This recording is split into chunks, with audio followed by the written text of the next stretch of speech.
A scandal in Bohemia Chapter 1 to Sherlock Holmes. She is always the woman. I have seldom heard him mention her under any other name. In his eyes she eclipses and predominates the whole of her sex. It was not that he felt any emotion akin to love for Irene Adler. All emotions, and that one particularly, were abhorrent to his cold, precise but admirably balanced mind. He was, I take it, the most perfect reasoning and observing machine that the world has seen, but as a lover he would have placed himself in a false position. He never spoke of the softer passions, save with a jibe and a sneer. They were admirable things for the observer, excellent for drawing the veil from men's motives and actions. But for the trained reasoner to admit such intrusions into his own delicate and finely adjusted temperament was to introduce a distracting factor which might throw a doubt upon all his mental results. Grit in a sensitive instrument, or a crack in one of his own high-power lenses, would not be more disturbing than a strong emotion in a nature such as his.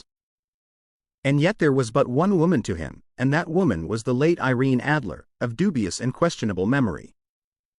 I had seen little of Holmes lately. My marriage had drifted us away from each other. My own complete happiness, and the home-centered interests which rise up around the man who first finds himself master of his own establishment, were sufficient to absorb all my attention, while Holmes, who loathed every form of society with his whole Bohemian soul, remained in our lodgings in Baker Street, buried among his old books, and alternating from week to week between cocaine and ambition, the drowsiness of the drug, and the fierce energy of his own keen nature. He was still, as ever, deeply attracted by the study of crime, and occupied his immense faculties and extraordinary powers of observation in following out those clues, and clearing up those mysteries which had been abandoned as hopeless by the official police. From time to time I heard some vague account of his doings, of his summons to Odessa in the case of the Trepoff murder, of his clearing up of the singular tragedy of the Atkinson brothers at Trincomalee, and finally of the mission which he had accomplished so delicately and successfully for the reigning family of Holland. Beyond these signs of his activity, however, which I merely shared with all the readers of the daily press, I knew little of my former friend and companion. One night, it was on the 20th of March, 1888, I was returning from a journey to a patient, for I had now returned to civil practice, when my way led me through Baker Street. As I passed the well-remembered door, which must always be associated in my mind with my wooing, and with the dark incidents of the study in scarlet, I was seized with a keen desire to see Holmes again, and to know how he was employing his extraordinary powers.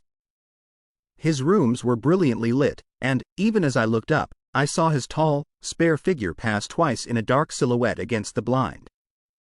He was pacing the room swiftly, eagerly, with his head sunk upon his chest and his hands clasped behind him. To me, who knew his every mood and habit, his attitude and manner told their own story. He was at work again. He had risen out of his drug-created dreams and was hot upon the scent of some new problem. I rang the bell and was shown up to the chamber which had formerly been in part my own. His manner was not effusive. It seldom was, but he was glad, I think, to see me. With hardly a word spoken, but with a kindly eye, he waved me to an armchair, threw across his case of cigars, and indicated a spirit case and a gasogen in the corner. Then he stood before the fire and looked me over in his singular introspective fashion. "Wedlock suits you," he remarked. "I think, Watson, that you have put on 7.5 pounds since I saw you." "7," I answered. "Indeed, I should have thought a little more." "Just a trifle more, I fancy, Watson." And in practice again, I observe. "You did not tell me that you intended to go into harness." "Then, how do you know?" "I see it, I deduce it." "How do I know that you have been getting yourself very wet lately, and that you have a most clumsy and careless servant girl?" "My dear Holmes," said I, "this is too much. You would certainly have been burned, had you lived a few centuries ago. It is true that I had a country walk on Thursday and came home in a dreadful mess, but as I have changed my clothes I can't imagine how you deduce it. As to Mary Jane, she is incorrigible, and my wife has given her notice, but there, again, I fail to see how you work it out." He chuckled to himself and rubbed his long, nervous hands together. "It is simplicity itself," said he. My eyes tell me that on the inside of your left shoe, just where the firelight strikes it, the leather is scored by 6 almost parallel cuts. Obviously, they have been caused by someone who has very carelessly scraped round the edges of the sole in order to remove crusted mud from it. Hence, you see, my double deduction that you had been out in vile weather, and that you had a particularly malignant boot-slitting specimen of the London slavey. As to your practice, if a gentleman walks into my room smelling of iodoform, with a black mark of nitrate of silver upon his right forefinger, and a bulge on the right side of his top hat to show where he has secreted his stethoscope, I must be dull, indeed, if I do not pronounce him to be an active member of the medical profession. I could not help laughing at the ease with which he explained his process of deduction. When I hear you give your reasons, I remarked, the thing always appears to me to be so ridiculously simple that I could easily do it myself, though at each successive instance of your reasoning I am baffled until you explain your process. And yet I believe that my eyes are as good as yours. Quite so, he answered, lighting a cigarette and throwing himself down into an armchair. You see, but you do not observe. The distinction is clear. For example, you have frequently seen the steps which lead up from the hall to this room. Frequently. How often? Well, some hundreds of times. Then how many are there? How many? I don't know. Quite so. You have not observed. And yet you have seen. That is just my point. Now, I know that there are 17 steps, because I have both seen and observed. By the way, since you are interested in these little problems, and since you are good enough to chronicle 1 or 2 of my trifling experiences, you may be interested in this. He threw over a sheet of thick, pink-tinted notepaper which had been lying open upon the table. It came by the last post, said he. Read it aloud. The note was undated, and without either signature or address. There will call upon you tonight, at 7:45, it said, a gentleman who desires to consult you upon a matter of the very deepest moment. Your recent services to one of the royal houses of Europe have shown that you are one who may safely be trusted with matters which are of an importance which can hardly be exaggerated. This account of you we have from all quarters received. Be in your chamber then at that hour, and do not take it amiss if your visitor wear a mask. This is indeed a mystery, I remarked. What do you imagine that it means? I have no data yet. It is a capital mistake to theorize before one has data. Insensibly, one begins to twist facts to suit theories, instead of theories to suit facts. But the note itself. What do you deduce from it? I carefully examined the writing and the paper upon which it was written. The man who wrote it was presumably well-to-do, I remarked, endeavoring to imitate my companion's processes. Such paper could not be bought under half a crown a packet. It is peculiarly strong and stiff. Peculiar. That is the very word, said Holmes. It is not an English paper at all. Hold it up to the light. I did so, and saw a large E, with a small g, a, p, and a large G, with a small t, woven into the texture of the paper. What do you make of that? Asked Holmes. The name of the maker, no doubt, or his monogram, rather. Not at all. The G, with the small t, stands for Gesellschaft, which is the German for company. It is a customary contraction like our company. P, of course, stands for Papier. Now for the E.G. Let us glance at our Continental Gazetteer. He took down a heavy brown volume from his shelves. Eglo, Eglonitz. Here we are, Egria. It is in a German-speaking country, in Bohemia, not far from Carlsbad. Remarkable as being the scene of the death of Wallenstein, and for its numerous glass factories and paper mills. Ha, my boy, what do you make of that? His eyes sparkled, and he sent up a great blue triumphant cloud from his cigarette. The paper was made in Bohemia, I said. Precisely. And the man who wrote the note is a German. Do you note the peculiar construction of the sentence? This account of you we have from all quarters received. A Frenchman or Russian could not have written that. It is the German who is so uncourteous to his verbs. It only remains, therefore, to discover what is wanted by this German who writes upon Bohemian paper and prefers wearing a mask to showing his face. And here he comes, if I am not mistaken, to resolve all our doubts." As he spoke, there was the sharp sound of horses' hoofs and grating wheels against the curb, followed by a sharp pull at the bell. Holmes whistled. "A pair, by the sound," said he. "Yes," he continued, glancing out of the window. "A nice little brougham and a pair of beauties. 150 guineas apiece. There's money in this case, Watson, if there is nothing else." "I think that I had better go, Holmes." "Not a bit, Doctor. Stay where you are. I am lost without my Boswell. And this promises to be interesting. It would be a pity to miss it. But your client, never mind him.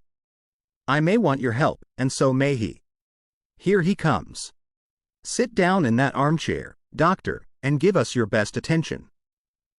A slow and heavy step, which had been heard upon the stairs and in the passage, paused immediately outside the door. Then there was a loud and authoritative tap. "Come in," said Holmes. A man entered who could hardly have been less than 6 feet 6 inches in height, with the chest and limbs of a Hercules. His dress was rich with a richness which would, in England, be looked upon as akin to bad taste. Heavy bands of astrakhan were slashed across the sleeves and fronts of his double-breasted coat, while the deep blue cloak which was thrown over his shoulders was lined with flame-colored silk and secured at the neck with a brooch which consisted of a single flaming barrel.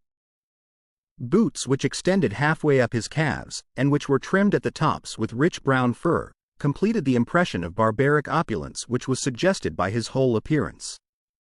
He carried a broad-brimmed hat in his hand, while he wore across the upper part of his face, extending down past the cheekbones, a black visored mask, which he had apparently adjusted that very moment, for his hand was still raised to it as he entered. From the lower part of the face he appeared to be a man of strong character, with a thick, hanging lip, and a long, straight chin suggestive of resolution pushed to the length of obstinacy. "You had my note?"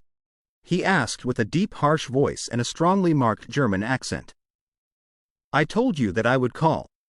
He looked from one to the other of us, as if uncertain which to address. "Pray take a seat," said Holmes. "This is my friend and colleague, Dr. Watson, who is occasionally good enough to help me in my cases. Whom have I the honor to address?" "You may address me as the Count von Kram, a Bohemian nobleman. I understand that this gentleman, your friend, is a man of honor and discretion, whom I may trust with a matter of the most extreme importance. If not, I should much prefer to communicate with you alone." I rose to go, but Holmes caught me by the wrist and pushed me back into my chair. "It is both, or none," said he. "You may say before this gentleman anything which you may say to me." The Count shrugged his broad shoulders. "Then I must begin," said he, "by binding you both to absolute secrecy for 2 years. At the end of that time the matter will be of no importance. At present it is not too much to say that it is of such weight it may have an influence upon European history." "I promise," said Holmes. "And I. You will excuse this mask," continued our strange visitor. "The august person who employs me wishes his agent to be unknown to you, and I may confess at once that the title by which I have just called myself is not exactly my own." "I was aware of it," said Holmes dryly. "The circumstances are of great delicacy, and every precaution has to be taken to quench what might grow to be an immense scandal and seriously compromise one of the reigning families of Europe. To speak plainly, the matter implicates the great house of Ormstein, hereditary kings of Bohemia." "I was also aware of that," murmured Holmes, settling himself down in his armchair and closing his eyes. Our visitor glanced with some apparent surprise at the languid, lounging figure of the man who had been no doubt depicted to him as the most incisive reasoner and most energetic agent in Europe. Holmes slowly reopened his eyes and looked impatiently at his gigantic client. "If your Majesty would condescend to state your case," he remarked, "I should be better able to advise you." The man sprang from his chair and paced up and down the room in uncontrollable agitation. Then, with a gesture of desperation, he tore the mask from his face and hurled it upon the ground. "You are right," he cried. "I am the king. Why should I attempt to conceal it?" "Why, indeed?" murmured Holmes. "Your Majesty had not spoken before I was aware that I was addressing Wilhelm Gottsreich Sigismund von Ormstein, Grand Duke of Kassel-Felstein, and hereditary King of Bohemia." "But you can understand," said our strange visitor, sitting down once more and passing his hand over his high white forehead, "you can understand that I am not accustomed to doing such business in my own person." Yet the matter was so delicate that I could not confide it to an agent without putting myself in his power. "I have come incognito from Prague for the purpose of consulting you." "Then, pray consult," said Holmes, shutting his eyes once more. "The facts are briefly these. Some 5 years ago, during a lengthy visit to Warsaw, I made the acquaintance of the well-known adventuress, Irene Adler. The name is no doubt familiar to you. Kindly look her up in my index, doctor," murmured Holmes without opening his eyes. For many years he had adopted a system of docketing all paragraphs concerning men and things, so that it was difficult to name a subject or a person on which he could not at once furnish information. In this case I found her biography sandwiched in between that of a Hebrew rabbi and that of a staff commander who had written a monograph upon the deep-sea fishes. "Let me see," said Holmes. Born in New Jersey in the year 1858. Contralto, La Scala, Prima donna Imperial Opera of Warsaw, yes. Retired from operatic stage, Living in London, quite so. Your Majesty, as I understand, became entangled with this young person, wrote her some compromising letters, and is now desirous of getting those letters back." "Precisely so. But how? Was there a secret marriage?" "None." "No legal papers or certificates?" "None." "Then I fail to follow your Majesty. If this young person should produce her letters for blackmailing or other purposes, how is she to prove their authenticity?" "There is the writing." Pooh! "Forgery." "My private notepaper." "Stolen." "My own seal." "Imitated." "My photograph." "Bought." "We were both in the photograph." "Oh, dear! That is very bad. Your Majesty has indeed committed an indiscretion." "I was mad, insane." "You have compromised yourself seriously." "I was only Crown Prince then." "I was young." "I am but 30 now." "It must be recovered." "We have tried and failed." "Your Majesty must pay." "It must be bought." "She will not sell." "Stolen, then." 5 attempts have been made. Twice burglars in my pay ransacked her house. Once we diverted her luggage when she traveled. Twice she has been waylaid. There has been no result. "No sign of it?" "Absolutely none." Holmes laughed. "It is quite a pretty little problem," said he. "But a very serious one to me," returned the king reproachfully. "Very, indeed. And what does she propose to do with the photograph?" "To ruin me." "But how?" "I am about to be married." "So I have heard. To Clotilde Lothman von Saxe-Meiningen, second daughter of the King of Scandinavia. You may know the strict principles of her family. She is herself the very soul of delicacy. A shadow of a doubt as to my conduct would bring the matter to an end." "And Irene Adler?" "Threatens to send them the photograph." "And she will do it." "I know that she will do it." "You do not know her, but she has a soul of steel. She has the face of the most beautiful of women, and the mind of the most resolute of men. Rather than I should marry another woman, there are no lengths to which she would not go, none." "You are sure that she has not sent it yet?" "I am sure." "And why?" "Because she has said that she would send it on the day when the betrothal was publicly proclaimed." "That will be next Monday." "Oh, then we have 3 days yet," said Holmes with a yawn. "That is very fortunate, as I have 1 or 2 matters of importance to look into just at present." "Your Majesty will, of course, stay in London for the present?" "Certainly. You will find me at the Langham under the name of the Count von Cram." "Then I shall drop you a line to let you know how we progress." "Pray do so." I shall be all anxiety. Then, as to money? You have carte blanche. Absolutely? I tell you that I would give one of the provinces of my kingdom to have that photograph. And for present expenses? The king took a heavy chamois leather bag from under his cloak and laid it on the table. There are £300 in gold and 700 in notes, he said. Holmes scribbled a receipt upon a sheet of his notebook and handed it to him. And mademoiselle's address? He asked. Is Briony Lodge, Serpentine Avenue, St. John's Wood. Holmes took a note of it. One other question, said he. Was the photograph a cabinet? It was. Then, good night, Your Majesty, and I trust that we shall soon have some good news for you. And good night, Watson, he added, as the wheels of the royal brougham rolled down the street. If you will be good enough to call tomorrow afternoon at 3 o'clock, I should like to chat this little matter over with you.